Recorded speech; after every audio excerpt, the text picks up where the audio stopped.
ఖమన్ డోక్లా లైట్గా ఫ్లఫీగా జ్యూసీగా ఉండే ఈ గుజరాతీ డిష్ అంటే నాకు చాలా ఇష్టం. తినడానికి చాలా బాగుండేది, చేసుకోవడం కూడా చాలా ఈజీ. సో ఇవాళ మనం ఖమన్ డోక్లా చేసుకుందాము. చాలా ఈజీగా సింపుల్గా చూపిస్తున్నాను, ఫ్రూట్ సాల్ట్ వాడి చేస్తున్నాను. సో చాలా క్విక్గా అయిపోతుంది. ఇది చేసుకోవడానికి ముందుగా మనం బౌల్లో కొంచెం పంచదార, ఉప్పు, అల్లం, పచ్చిమిరకాయలు కలిపి పేస్ట్ చేసుకున్నాను. ఇది వేసుకోండి, చాలా టేస్టీగా ఉంటుంది మీ ఖమన్ డోక్లా. అలానే ఇందులో శనగపిండిని జల్లించి వేసుకోండి. ఇలా జల్లించుకోవడం వల్ల మీకు ఉండలనేవి ఉండవు. కొంచెం కొంచెం నీళ్ళు పోసుకొని దీన్ని మంచి బ్యాటర్లా కలుపుకోండి. కలిపేటప్పుడు ఎటువంటి ఉండలు లేకుండా స్మూత్ బ్యాటర్లా కలుపుకోండి. చూడండి, ఈ మాత్రం పల్చగా కలుపుకోవాలి. చాలా చిక్కగా ఉండకూడదు, అలానే చాలా పల్చగా ఉండకూడదు. ఇలా మీడియం కన్సిస్టెన్సీలో ఉందనుకోండి, దీన్ని ఒక 20 నిమిషాల పాటు కలిపిన తర్వాత వదిలేయండి. ఎందుకంటే శనగపిండి అనేది కొంచెం నీళ్ళు పీల్చుకోవడానికి టైం పడుతుంది. మనందరికీ తెలుసు, బజ్జీల పిండి అయినా శనగపిండితో ఏ ఐటమ్ చేసినా కానీ దాన్ని పిండి కలిపిన తర్వాత ఒక 20 మినిట్స్ దానికి రెస్ట్ ఇచ్చారనుకోండి, అది మాయిశ్చర్ అనేది పర్ఫెక్ట్గా అబ్జర్వ్ చేసుకునేది. మన ఖమన్ డోక్లాని నేను దీంట్లో స్టీమ్ చేసుకోబోతున్నాను.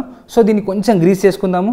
కొంచెం ఆయిల్ వేసి ఇలా గ్రీస్ చేసుకోవడం వల్ల స్టీమ్ అయిన తర్వాత మన ఖమన్ డోక్లా చాలా ఈజీగా బయటకు వచ్చేసిద్ది. నేను ఒక కడాయిలో నీళ్లు పోసి దాంట్లో చిన్న ఒక బేస్ పెట్టుకొని ఈ గిన్నెలో స్టీమ్ చేసుకోబోతున్నాను మన ఖమన్ డోక్లాని.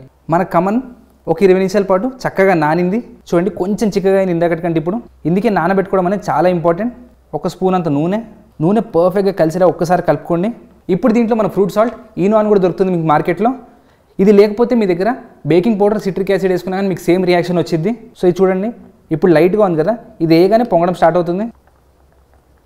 ఇలా ఈ మిశ్రమాన్ని మనం ముందుగానే గ్రీస్ చేసుకున్న బౌల్లో ట్రాన్స్ఫర్ చేసేసుకుందాం. ఏ గిన్నెలో వేసుకున్నా సగం కంటే కొంచెం ఎక్కువ వేసుకోండి, అంతే. చాలా గ్యాప్ ఉండాలి, ఇది పొంగుతుంది స్టీమ్ అయినప్పుడు. సో ఒక స్టీమర్లో కానీ ఇలాంటి ఒక బౌల్లో కానీ పెట్టుకోండి. మూత పెట్టేసి దీన్ని ఒక 20 నిమిషాల పాటు స్టీమ్ చేసుకోండి.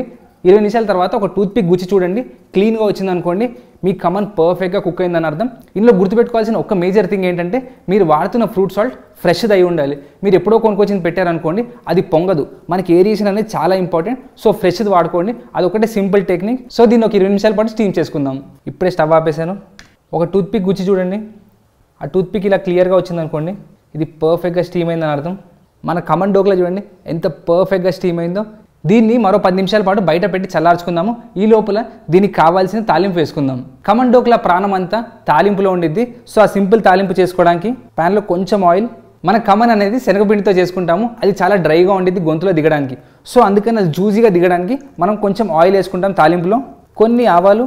ఇలా ఆవాలు చిటపట్లాడిన తర్వాత దీంట్లో ఇంగువ, పచ్చిమిరపకాయలు, కరివేపాకు, కొత్తిమీర, నీళ్లు, కొంచెం ఉప్పు, ఒక 2 చెంచాలంతా పంచదార కొంచెం ఎక్కువగానే వేసుకోండి. మనందరికీ తెలుసు గుజరాతీ డిషెస్ కొంచెం స్వీట్గా ఉంటాయని చెప్పి. కొంచెం నిమ్మరసం. ఇది చాలా టేస్టీగా ఉండిద్ది. మన ఖమన్ కాస్త చల్లారిన తర్వాత ఇది దానిపైన వేసుకుందాం.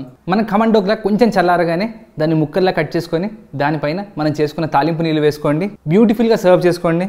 చూడండి ఎంత పర్ఫెక్ట్గా ఉన్నాయో, చాలా జ్యూసీగా, లైట్గా ఫ్లఫీగా ఉండిద్ది. నాకు చాలా ఇష్టం. కొంచెం తీగా ఆల్మోస్ట్ స్వీట్ లాగే ఉండిద్ది. So enjoy. పళ్ళు లేని వాళ్ళు కూడా తినేయచ్చు, అంత లైట్గా ఫ్లఫీగా ఉండిద్ది. సో తప్పకుండా ట్రై చేయండి ఖమన్ డోక్లాని. చాలా ఈజీ, చాలా సింపుల్గా ఉండిద్ది. బ్రేక్ఫాస్ట్లో చేసుకోండి, స్నాక్లా చేసుకోండి. కంపల్సరీగా ట్రై చేయండి. కామెంట్స్లో చెప్పండి మీకు ఇంకేదైనా రెసిపీ కావాలంటే. Thank you all.